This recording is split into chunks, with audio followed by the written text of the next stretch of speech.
Hi Aries, this is Angel Aura Divination, and I'm here to give the sign of Aries a tarot and oracle reading.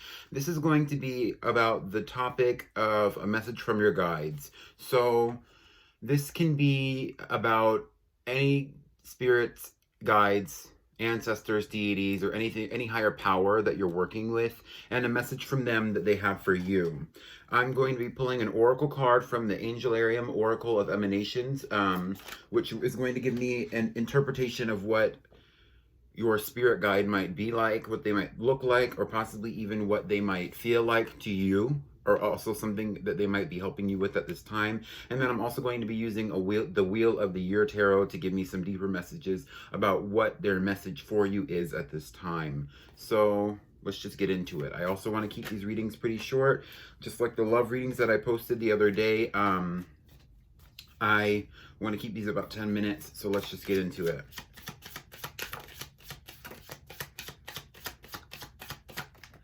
Okay, so we have a couple cards out here. I already pulled your oracle card, and I will be showing it to you and also reading from it a little bit to kind of get some interpretations of the guide.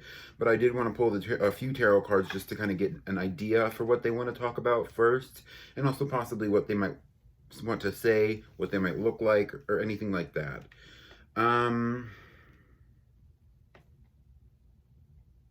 Interesting. Okay, so this is an interesting guide. I'm actually kind of getting the impression that this is a very strong feminine energy, being represented by Bana, the left eye, or knowledge. This is an emanation of the point or the energy center known as Bana in the Kabbalistic tree of life. I'm not super duper well versed in that concept myself because I do not study the Kabbalah or, teachings that have been created after, the implementation of the Kabbalah, but I am, this is my first Oracle deck, so I do have a relationship to this deck, and I can tell you some things about your guide.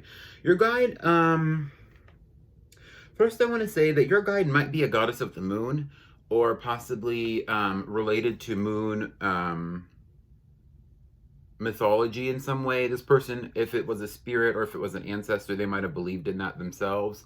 But or it could have just been a deity related to the moon as well, because Bana is actually a masculine. No, Bana is a feminine concept. Yes, the left is the feminine side of the tree of life, right? So we have the Eight of Swords. This is what they want to talk to you about. The Eight of Swords is kind of like saying you are kind of trapped in your mind right now. You might even be dealing with some mental illness. We have the Five of Wands. This is talking about internalized conflict. This is also talking about conflicting energies with your relationships with other people. We have the Queen of Swords talking about the Queen of Swords is really I was taking that as a representation of your guide, and I was also taking the Queen of Wands as a representation of your guide as well. So your guide, particularly the guides that are coming through for you, the group of guides really is what it is. So this could be any kind of spirit or whatever you determine that it is, because I'm not actually going to get into the semantics of it.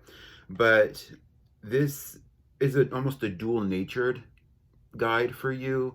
This entity, this being, whatever they are for you, however you believe in them.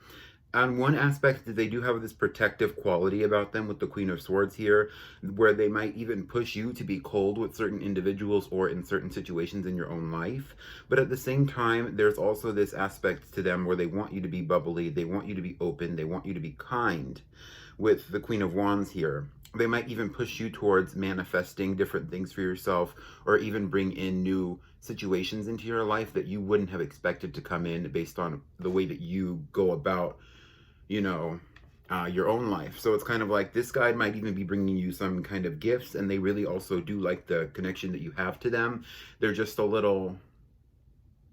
They might even be kind of cold or standoffish at times, and then other times they're very much in your presence. They're very much aware, and they're very much helpful, happy-go-lucky kind of energy. They might even really enjoy you being like that, and so they work really hard to protect you, which takes away from the time that they might spend giving you direct messages or even communicating with you directly, right?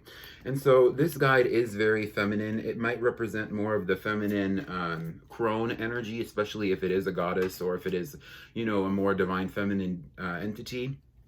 What I'm speaking about is the triplicity of the mother, maiden, and the crone archetypes that are placed onto the westernized ideas around goddess worship or goddess work, I guess is a good way to put it. So let's get some cards out for the message that this entity might have for you, which ultimately is going to be a message from your guides, right? With the Eight of Swords and the Five of Wands here, it's kind of like they're saying that you are feeling very conflicted when it comes to how to deal with mental imprisonment. But on a deeper level, it's really talking about you kind of feeling like your own mindset is an ailment to you sometimes, and you don't really understand how to come to rise above self-judgment or also the judgment of other people as well. Um, and this could even be an energy of competition where you feel like in whatever realm you exist in, you have to compete with others for favor or for like them to be heard possibly as well. And this guide is basically here to tell you that there is a way out of that, and that they see you competing and you are competing well, but that the mental aspect of it is affecting you negatively, and it's basically like not necessary for you to be feeling that way, or you to be thinking about that, or you to be thinking about the situations that you're in really the way that you are. And so the way that they're kind of saying to get out of that headspace of feeling like, you are blocked mentally, feeling like you are mentally imprisoned, or just being in your head when you're in competitions, when you're in work, when you're at school, when you are in situations where you are around other people who also have guides, or even if you are in a spiritual community, is what they're saying, you might even feel like you have to present a certain way. And that's not necessarily the case. The guidance here, we have the High Priestess, we have the Four of Pentacles, which is an interesting card, and then we have the Hierophant. Okay, so these cards, the High Priestess is here to basically say you are still in a studying phase of your own spirituality. You're still in a learning phase of your own spirituality, and there's no reason to compare yourself or try to compete with others who are at a different point in their own journey or on their own path, especially if you see others around you who are on different paths and you want to compare or compete, right? And the reason why I'm saying that is because the Hierophant is here, and the Hierophant and the High Priestess could compete, especially socially, when in reality they're actually doing a very similar job when it comes to the community that they serve in a larger, more, they're saying it's a higher spiritual perspective, right?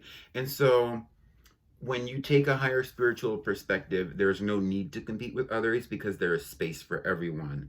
And I know that that's sometimes hard to imagine, that there is space for everyone. And that's something that I've even struggled with, although this is not my guides coming to you. I think, you know,